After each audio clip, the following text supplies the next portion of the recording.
ആദ്യം ഞാൻ ചട്ടി വെച്ചു. ഗായ്സ് നമ്മൾ ചോപ്പർ എടുത്ത് ചോപ്പറിന് ഉള്ളി ഇട്ടിട്ട് നമ്മൾ പാടിയ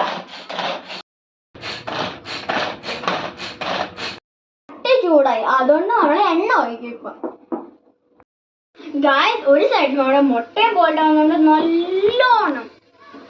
ഗായ്സ് നമ്മൾ ഇനി കടുകിട ഇത്രയും അല്ലേ. കടുക് നമ്മൾ ഇനി മറ്റൊരു മുളക് ഇട്ട് അതിന് രണ്ടായിട്ട് എഴുതി. ഇനി നമ്മൾ മറ്റേ കടുകൊക്കെ ഇട്ടുന്ന അതിൽ നമ്മളിടും. ഇട്ട് ജിഞ്ചറും ഗാർലിക്കും നമ്മൾ അതിനകത്ത് ഇടും. നെക്സ്റ്റ് ഒനിയന്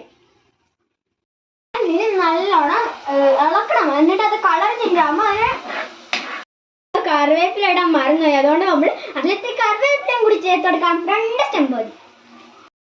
കൊണ്ട് നമ്മൾക്ക് ടൊമാറ്റോ ഇട്ടാം. അത് വെന്തുണ്ട്. അതുകൊണ്ട് ടൊമാറ്റോയും കൂടി ഇട്ടെടുക്കാം. അതാണ്ട് കളർ നല്ലോണം ചേഞ്ച് ആകുമ്പോൾ നമ്മുടെ നാച്ചുറൽ നാട്ടിൽ നിന്ന് ഉണ്ടായതാണ് മിർച്ചി പൗഡർ.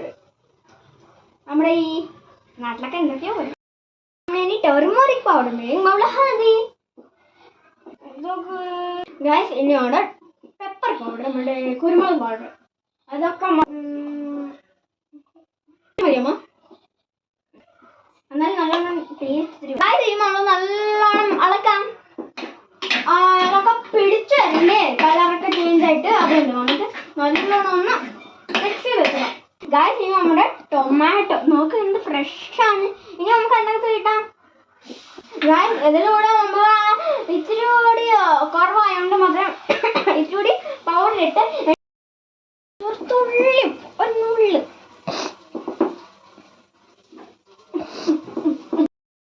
ഗൈസ് നമ്മുടെ മുട്ട റെഡി ആയിട്ടുണ്ട്. ഞാൻ ഇത്തിരി പിച്ച് കഴിക്കുന്നുണ്ട്. ഞാൻ ഇളക്കാം.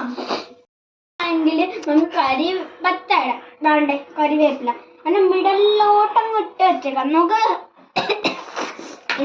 ഫ്ലോപ്പായി പോയി. ഇതാണ് ഇന്നത്തെ നമ്മളുടെ മുട്ട റോസ്റ്റും ചപ്പാത്തിയും ആണ്.